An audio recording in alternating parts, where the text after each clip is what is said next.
সেনাপ্রধানকে নিয়ে আদতে কি হচ্ছে? সেনাপ্রধানকে নিয়ে এত আলোচনা, এত সমালোচনা কেন? সেনাপ্রধানকে নিয়ে বিশেষ করে বিদেশে অবস্থানরত কেউ কেউ যারা সামাজিক যোগাযোগ মাধ্যমে কন্টেন্ট তৈরি করেন, তারা নানা রকমের কথা বলছেন। সেগুলোর কি কোনো ভিত্তি রয়েছে?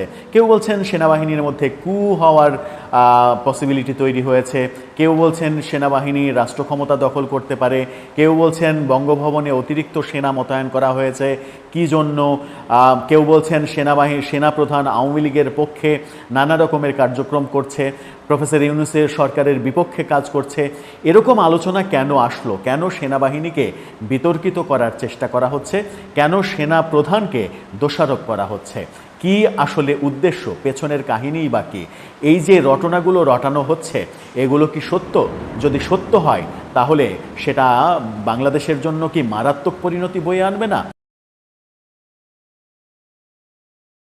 সেনাপ্রধানকে নিয়ে নানা রকমের কথা ছড়িয়েছে। তিনি বঙ্গভবনে অতিরিক্ত সেনা মোতায়েন করেছেন এবং সেনাবাহিনীর মধ্যে তিনি বলেছেন যে বঙ্গভবনে যে কোনো সময় রাষ্ট্রপতির বিরুদ্ধে লং মার্চ হতে পারে, রাষ্ট্রপতিকে সরিয়ে দেওয়ার চেষ্টা করা হতে পারে।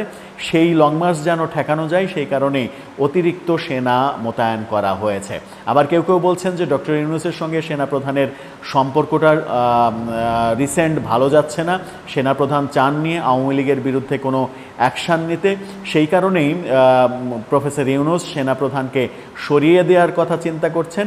সেটা নিয়ে সেনাপ্রধান বেশ উদ্বিগ্ন এবং সেনাবাহিনীর মধ্যে এক ধরনের জরুরি অবস্থা জারি করে রেখেছেন আনঅফিসিয়ালি, যেন সেনাবাহিনী 10 মিনিটের নোটিসে মুভ করতে পারে এরকমভাবে প্রস্তুত করে রেখেছেন। সবগুলোই আলোচনা, কিন্তু এই আলোচনাগুলো কেন হচ্ছে? এর পেছনের কোনো ভিত্তি কি আছে?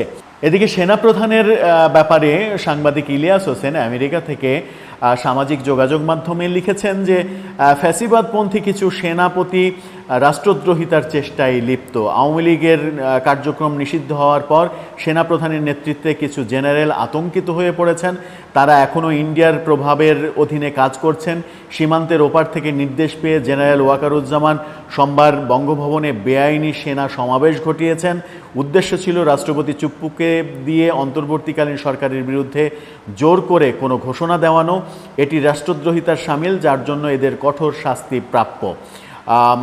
এরপরে তিনি লিখেছেন, গতকাল সেনাপ্রধান বেশ কিছু অফিসারের সাথে বৈঠক করেছেন। এরপর গুজব রটে যে অন্তর্বর্তীকালীন সরকার প্রধান ডক্টর ইউনূস নাকি সেনাপ্রধানকে অপসারণ করতে চান। এই গুজব ছড়িয়ে জুনিয়র অফিসার ও সৈনিকদের সমর্থন আদায়ের চেষ্টা করা হয়, তবে তা ব্যর্থ হয়। আগামী কয়েকদিন বাংলাদেশে সেনা অভ্যুত্থানের ঝুঁকি থাকতে পারে, তবে তরুণ অফিসার এবং সাধারণ সৈনিকদের সমর্থন না পাওয়ায় শীর্ষ জেনারেলদের সফল হওয়ার সম্ভাবনা কম, এমন কথা ইলিয়াস হোসেন লিখেছেন।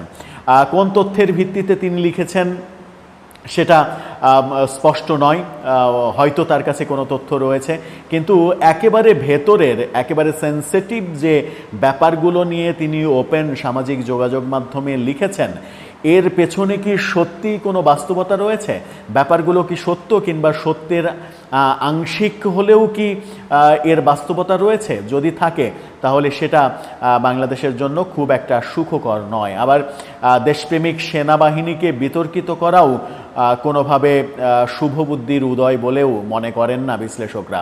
সেনাবাহিনী নিয়ে যে ধরনের বিতর্ককে উস্কে দেওয়া হচ্ছে, কোনো ইউটিউবার বলার চেষ্টা করছেন যে সেনাপ্রধান সেনা নিবাসে, প্রত্যেকটা সেনা নিবাসে জরুরি নোটিশ দিয়ে রেখেছেন, যেন নোটিশ দেওয়ার সাথে সাথে 10 মিনিটের মধ্যে তারা মুভ অন করতে পারে, বেরিয়ে আসতে পারে, যে কোনো মুভমেন্টে যেতে পারে, এরকম অবস্থা তৈরি করে রেখেছেন।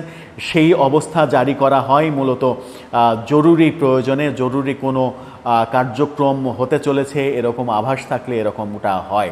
আদতে এই যে আলোচনাগুলো, এই আলোচনাগুলোর কি কোনো ভিত্তি রয়েছে, নাকি শুধুমাত্র সেনাবাহিনীকে কিংবা সেনা প্রধানকে বিতর্কিত করার জন্যই এগুলো সামনে আনা হচ্ছে এবং এক ধরনের চেষ্টাও চালানো হচ্ছে যেন সেনাপ্রধানকে সরিয়ে দেয়া যায়? সেনাপ্রধানকে সরিয়ে দিলে কি কোনো পক্ষের লাভ হবে? কিছুদিন আগে হাসনাত আবদুল্লাদের কর্মকাণ্ড সেনাপ্রধানের বিরুদ্ধে সেই কর্মকাণ্ডের পরে আমরা জেনেছিলাম যে সেনাবাহিনীর ঐক্য তৈরি হয়েছে প্রচণ্ডভাবে। সেনাবাহিনীর মধ্যে কিছুটা ফাটল থাকলেও হাসনাতরা যখন সেনা প্রধানকে বিতর্কিত করেছে, সেনাবাহিনীকে বিতর্কিত করেছে, তখন পুরো সেনাবাহিনী একাট্টা হয়েছে এবং এই ধরনের যে কোনো পরিস্থিতি মোকাবেলার জন্য তারা একমত হয়েছে, সেনা প্রধানকে দায়িত্ব দিয়েছে, এরকম নানা খবর আমরা শুনেছি। কিন্তু বাস্তবতা, আসলে ক্যান্টনমেন্টের ভেতরের বাস্তবতা বুঝে ওঠাটা খুব মুশকিল। আনুষ্ঠানিকভাবে না বলা পর্যন্ত কোনো কিছুরই বাস্তবতা অনুধাবন করাটা কঠিন। দর্শক, আপনার কি মনে হয় এই যে রটনাগুলো রটানো হচ্ছে, এই রটনার পেছনে কোনো ঘটনা কি আছে, নাকি রটনাই থেকে যাবে, ঘটনা আর আসবে না? যদিও এমন কোনো ঘটনা না আসুক সেটাই আমরা চাই, যে ঘটনা বাংলাদেশের জন্য ক্ষতির কারণ হবে।